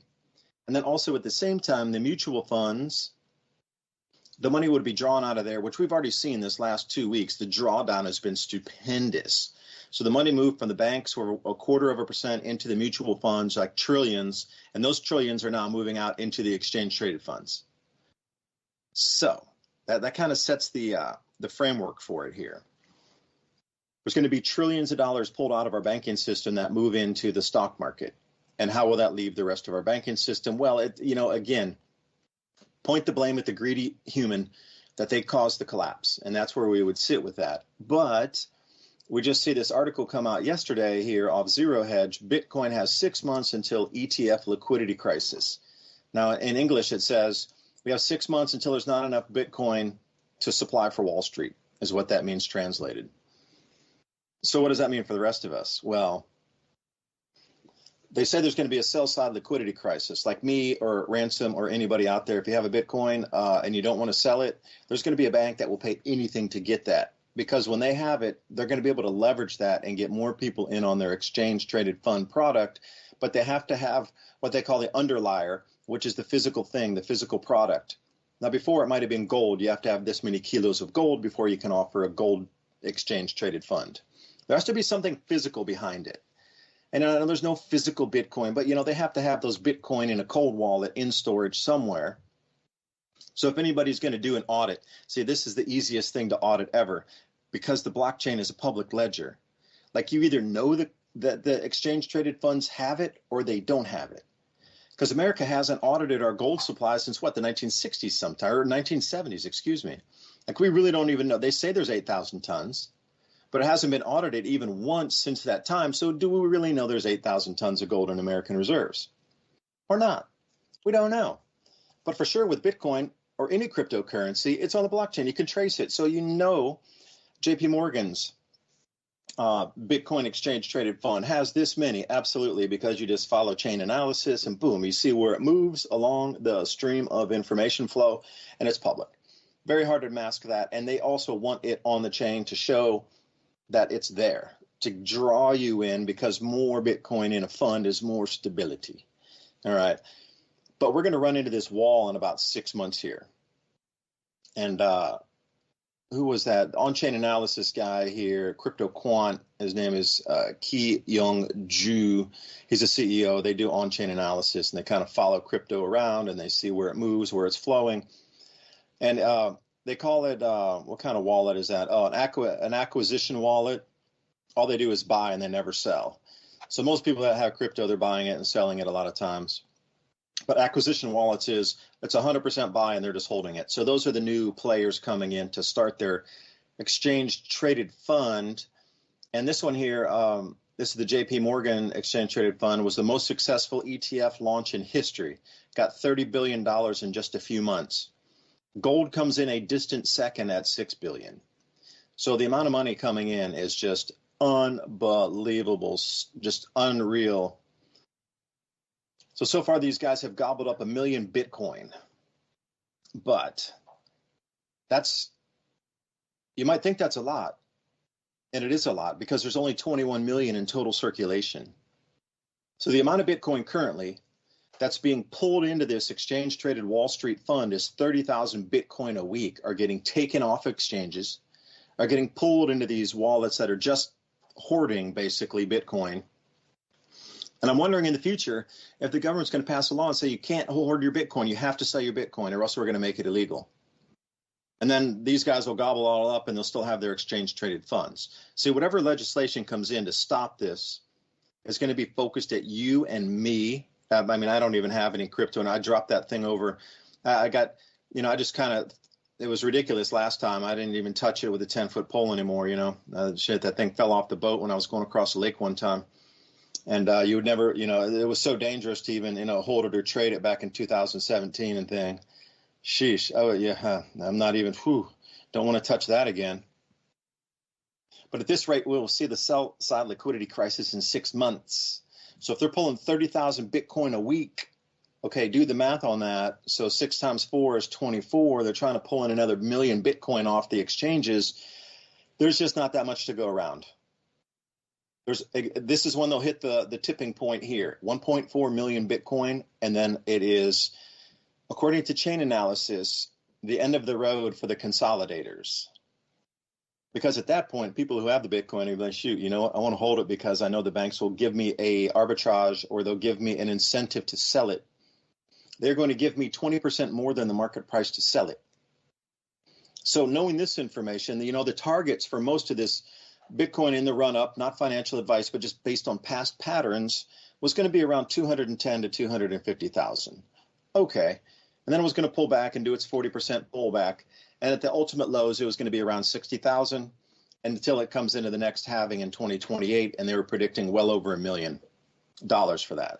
So think about that. Banks just looking in the future going, gee, if we buy all these 30 million Bitcoin, 20,000 Bitcoin tranches or, segments of it, 20,000 Bitcoin come on and they'll buy it all in one lump sum. That's called a tranche.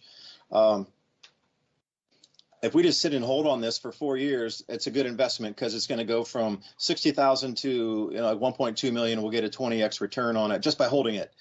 Like banks on a 5-year hold, they're going to, 20x return in 5 years. Let me scratch my head. And they can control it, and they can create scarcity, and they can drive the price. My whole thing is like, when are they going to decide to all sell it at the same time because of some government interaction and crash the price down to nearly zero? Because what goes in, must come out. What goes up must come down. And somebody's going to get played on this. So in the next few years here, at least in this run up, it's going to be buy, buy, buy, buy, buy, buy. And the price is going to run so much higher than people think. According to this on-chain analysis here, and I didn't know what this is one of the deepest articles to read about what's about to happen with our money supply. Gold went to all-time highs. Bitcoin went to all-time highs in the exact same day. So something people aren't believing our money is worth anything any longer. Also, people are swinging money over into something safer like gold. And now, because exchange-traded funds now on Wall Street, that's considered safe. So people are going to move all these trillions of dollars over there. So 1.4 million Bitcoin to go before all the wallet addresses that haven't moved to Bitcoin in more than a year will still stay what they call stagnant. But then the others out there might say, well, we'll sell it to you for double price. And then this is where it gets on the order book, where you might see some unusual things going on where, hell, it would not surprise me if I saw JP Morgan put out a general call to the public to say, we will do a smart contract with you and give you double the price of the market value for your Bitcoin. Just give it to us, and we will give you double the market price for it, or 25% over market. It would not surprise me in the least to see banks doing this off-chain on smart contracts to get any types of Bitcoin delivered to their wallet addresses. Now, luckily with a smart contract, it's immutable. It can't be overwritten. So once the parameters are in there, like the address from one party to another, once that happens, then it should be able to click the button and you should get your paid. And I don't think they would scam anybody in the beginning because they really, really, really, really need to get this Bitcoin. But what happens, let's say, in 2027, when all these banks have consolidated, say, 5 to 10 million Bitcoin, half of all the Bitcoin on the planet is consolidated in Wall Street on the exchange-traded funds. At that point, I could see where the U.S. government might say something, and then all of a sudden, all these banks dump it all out there and crash the price. And anybody who was holding it that was thinking they were going to the Bitcoin Citadel, which Ransom you referenced earlier, man, they're going to set aside these city areas that are outside of the chaos of the outside. It would be like a protected city wall, and who knows if it's even on our planet. I remember that it wasn't Elysium. Was it Elysium? Where they had up on the moon, or they had some, satellite area where people with their multi-billion-dollar mansions lived up in the rotating platforms where there were no outsiders, for a better term. But, that supposedly Bitcoin time traveler kept talking about these Bitcoin citadels where a tenth of a Bitcoin would allow you to live in there for the rest of your life with every need and want met. So that would make sense. If the Bitcoin price ultimately went above 10,000 or 10 million dollars for a single Bitcoin, that would make sense. And I don't know, man, the money system's about, the money changers are about to have their things flipped. A lot of people will, be rah, rah, hey, hey, I'm glad the whole banking system collapsed. But it's under the guise of smoke and mirror that it just moved. It didn't collapse. It moved. And that's the whole thing. Then what happens when this money moves, the banking system collapses, and then all these capital controls are in on top, and everybody just got played. And that is kind of where I'm going with Mike Adams with the talk tomorrow. So anyway, Ransom, I don't know if that made sense or if it's kind of off mark there, or what do you think about that? No, I think that's legit. They might even have those commercials like they used to have to buy your gift cards. I don't know if you remember that, but when the gift cards really came out on television, they would have I think it was about 5 years kind of after they were really popular, there'd be these commercials where they'd say, here, all of those gift cards, if you send them to us, we'll give you like pennies, almost penny for penny on there. But what they were doing is they knew that the amounts on there couldn't be used anywhere. Like people would leave a little bit of change on those things, and then they would buy up all your old gift cards. And it sounds like almost what they'll do with the Bitcoin and stuff. Hey, we'll give you these dollar bills if you give us all of that, stuff you're not using, all this electronic money, and we'll give you dollars on it right before the dollar kind of collapses. And think about this. What are these super smart cities? Where are they going? Did you ever notice that they're out in remote deserts and in the jungles is where they're planning on building these smart citadels, and they want you to think about the stock, the how do you put that? Buying stock in it, kind of. So if you're rich enough, you would help put in money there, and then when you get there, they have these little city state is basically what it is, with their own rules. They own everything. They own the street. So all of these ideas of the previous civilization wouldn't apply there. And not to mention, it seems like they kind of just set those up. Are those the safe zones? They're all going to go wait everybody out when things collapse, and that's why they're so far from the northern hemisphere's western world, where they're out in the middle of jungles and in deserts like DuByne, or the ones that they were planning up here that was far out away from Nevada desert, where people can't travel to it. And if they get there, they're not going to be able to get in unless they got the right digital currency to get into the thing.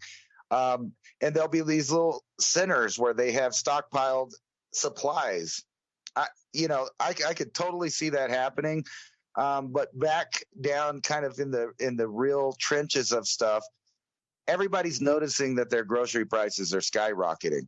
Everybody notices that there's a new influx of millions of people. Everybody notices that we're seemingly going to war. And, we've talked about this scenario, and there's a big argument going on the internet where people are arguing about, could we survive a nuclear war? And I'm actually opposite than most of the people that think like me. I actually think we can. And I think that they've tested that and proved that over the last 70 years. They've popped them off all over the place. And we've talked about this before, like 2,000 plus that are known to the public in the ocean, on the land, in the atmosphere. And I would bet that they've done tests probably on the moon and other places that we don't even know about, just to see how they could, use space weapons and other things. And by the way, while you were talking, I've been showing an article that's about the UK getting their new laser particle weapon that everybody's still in the stages of denial to think that planes, trains, and automobiles and satellites can beam down a particle beam and melt an engine block. I saw a documentary the other day that they were talking about in the late 90s, they could use it to melt an engine block on somebody that they were chasing that they didn't want to go nowhere, light their tires on fire. And people are still debating today whether or not it's possible. Now, I'm not saying anybody's beaming lasers down from space starting fires. I'm saying it's completely plausible. And not only that, the technology is being rolled out, just like I said it would for the past 5 years, onto the battlefield. And now countries are buying them up. So we're talking about particle weapons that will zap down drones, airplanes, whatever you want. It can also, it can also be used to eradicate invasive species. Like plants and animals of different kinds, maybe even bipedal animals that don't belong in a certain area that's off limits because it's either a owned corporate agricultural zone that belongs to one of these smart citadels, or it's a wildlife reserve set apart only for nature, just like on the Georgia Guidestones. If people can't see that that's what is being planned and implemented right now, I don't know what to tell them. I mean, because the writing is definitely on the wall. All of the stages are set up. And the last little shoe to drop is the mass die-off of populace. And we know that's coming, not only from the infertility, sterilization, like more and more things are being caught or admitted to or introduced into the public that they indeed have chemicals that didn't do the customer correctly. We'll just put it that way. Everything from feminine hygiene products to the cereal that you feed your children. Gender bending compounds, all kinds of stuff are in there. They're now admitting it like it's no big deal, just like Monsanto basically admitted to the public that, that one gardener guy got sick, we'll pay him, but let's all forget about it and move on now. Unfortunately, that stuff is saturated everywhere. And on top of that, they have plasticides, forever chemicals, and all these things. It seems like these were set up to have a conjunction effect all at the same time. And that's what we're seeing right now. But don't worry about it. They have all of the technology to start without you, to restart. So there may be a generation in the not too distant future that just wakes up to a new type of people. Not unlike when Neanderthal man probably first saw Homo sapiens invade their territory. Just one morning you wake up, there's a new kind of people there, and you're the survivor of the last era of things, the last layer of time. And now there's a new kind of person there. That person will be a transhuman person that will probably be under the age of 20, that has a complete set of morals, objectives, and aspirations completely programmed into them. They will have no empathy for you because you'll just be an invasive species that is in an unauthorized area, like I said, one of these agricultural zones, or maybe you're trying to get water, or maybe you just wandered into a wildlife preserve that was set apart not for human beings. Yeah, and who determines the no-go zone? Because we've seen all the maps before, we talk about that. But at what point does it stop then? At what point do they have enough free land, rewilded land? I mean, the population, you see the Georgia Guidestone's 500 million. I mean, but what happens after the 500 million? Is it allowed to come back up to 8 billion? Do they, kind of tweak it because, we need another 200,000 or we need another, 500,000 people because this service area here is not functioning properly anymore. We actually need more people than we thought there because AI gamed it out or AI is producing its own autonomous, what you could call robots. I've seen some amazing things here. I was over in Taiwan just last week, and we went to this hotel to have some coffee in the afternoon, and they had a robot that was walking around. Excuse me. But somebody had to accompany the robot. So we had a human accompanying the robot, or the robot was having a human accompany it. But I found it very strange. I thought the robots would just run around and do their own thing. They were delivering and picking up different trays of foods and coffees and things. But I found it so unusual that a human had to walk next to the robot to tell people, all right, get out of the way, the robot's coming. And it was very clunky, kind of all one piece, and at the bottom there was no legs, or it was like on rollers and things. It was like, they actually looked like tank tracks made of rubber, like gripped rubber. This thing could spin on a dime and do all kind of stuff. But the absurdity of having a human accompany a robot to tell everybody to get out of the way of the robot when the robot was coming was just like an eye-opener for me anyway. I hadn't anticipated to see such a thing. And then there was another one when we went into a bank. I was just standing at the door, and it asked you some questions, and it spoke English and it spoke Chinese, and it did both. And then then it would tell you which line to go to, and it would give you a ticket to go wait in line because you had to. Usually when you're there, you got to get a ticket to wait. It's not like we just stand in line and you're the next one. You get a ticket. So if you're number 475, you get a ticket, and then there's numbers over the counter. So maybe they're at like 462. You're this point in line, and then you can go do something else and then come back. Well, this robot was the same thing. It was just there to just give you a ticket after you talk to it. I mean, a door greeter could have done the same thing, sort of. I'm not sure, though. It's just quite weird the way that the robots are integrating into human society at the clunkiest version possible, almost like childlike clunkiness, but needing to be accompanied by a human companion to let all the other humans know that there's a robot coming through. But in the future, I don't know if it'll be like that. Because the stories of old, when the Anunnaki would walk down the street, people would drop to their knees so terrified and like squeak into corners and bury their eyes and like try not to even make contact with this thing, that it didn't need anybody to accompany it. The fear of it of itself was enough to make people tremble. And the streets just emptied out like you would turn on a light and cockroaches would split and just get out of the way. Because apparently these Anunnaki were so angry and so violent and just so aggressive that, toward human, the way you would look at a gnat is the way they would look at humans. And like, walking down the street, if you got in their way or eye contact, they would just instantly, you're gone. So people would literally run for their lives and like bury their heads and, not even just, I'm a rock in the corner, I'm not here. That kind of terror. So imagine on the robotic level of something like that too, but we're so far away from that, but still you got to accompany the robot, I'm looking at these things, if this duality that we have of how many humans do we really need on the planet anymore, compared to their anticipation of automation and how many humans we might need anymore. But then the reality on the ground of how many humans we might really need because the calculations drop, because it was only a computer simulation and the real world does other things than what you expect or anticipate. Speaking of which, Ransom, let's do a full circle and I'll take you back to those images again that we were looking at in the beginning of the hour there.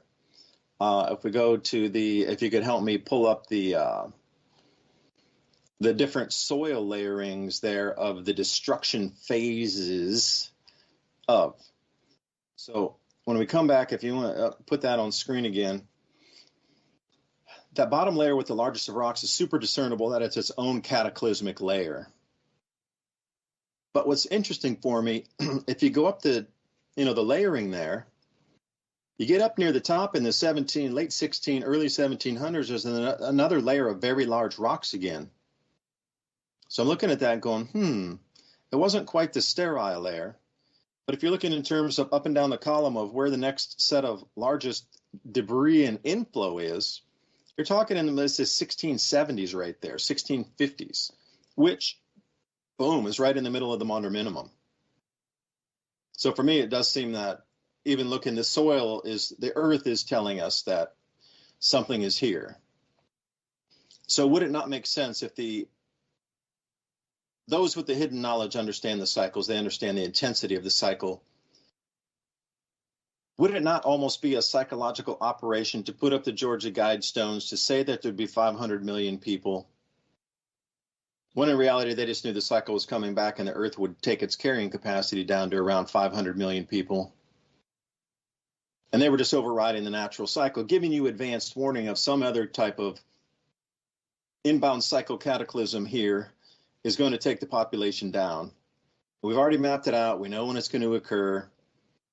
We need to change the society greatly because we need to get ready. And I'm talking on the government. So we need to get ready. We need to get all these resources so we, as the governments, can survive and the elite can survive. And we get, like you talked about, these citadel places where there's stockpiles of supplies and everything. But look what's happening around the world. It's almost as if this is happening and the excuses are being given and these distractions are in place for you of any opposition in thought. If you disagree with what's going on, and really what's going on is a resupply plan to the elite and governments to keep this continuity of government going on. Raising prices, things disappearing, culture falling apart. But if you start to criticize any of it, and what I think it's directly going to be going to is, so far they've kind of morphed society and you can't criticize this, you can't criticize that, into when systems break down totally, you're not going to be able to criticize those that are running the systems because, and I'm not talking government, I'm talking about places like Boeing and places like DHL and different rail lines that are operating across the United States and Canada and the world in general, Eurostar. You can't criticize that because they crashed, their tunnel flooded because this idiot left it open, right? You're not even going to be able to criticize the downfall of the supply chain because of those that were put in positions of higher, just stuck there because they had to be stuck there because of certain percentages. You're not going to be able to criticize that because that will then fall into this category of, and you fill in your adjective there of whatever term of service that might break. You can already see it. They're plain as day. Everything's about to go haywire. And you're not going to be able to blame anything because they're of this type of position placed there just because they had to have that position filled. You know what I mean? I'm trying to talk around it, but we can see where it goes. You're not going to be able to criticize that. So Ransom, wind us out here, man. I got to get another coffee. Please help while I pour my coffee. Well, obviously, we have to go to those simple solutions. if you're planning on being the people on the outside of that wall, outside of that citadel, you're going to have your own resources. You're going to have your own community. And, you know, I don't know. I think that's exactly what they're planning, because I think that they have to have a second course of things going on as a fail-safe. I don't think that they would ever, you know, like eradicate everybody and start from scratch. They would leave populations everywhere, but for all intents and purposes, they're trying to remove people back to the Stone Age, all the way to eating bugs, snakes, and other things, instead of living our natural outcome that we've reached as a Homo sapien, where we've developed a domestication of animals, consuming meat, protein to enlarge our brain and to power our brain, and also to have civilization where we have grains and things like that to fall back on in case of catastrophe. And that's exactly what every nation on earth seems to be doing, the opposite plan of that, which means that they want a major collapse. And if you don't see that that's what's going on, I don't think that you can be helped. But most of the people listening to this program can see it happening in real time as we describe it.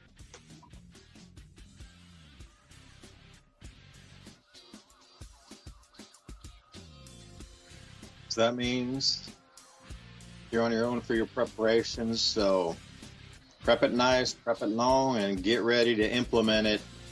Until next week, David DuByne right here with Ransom Godwin signing off. Hope you have a productive week. Talk to you next time. For now.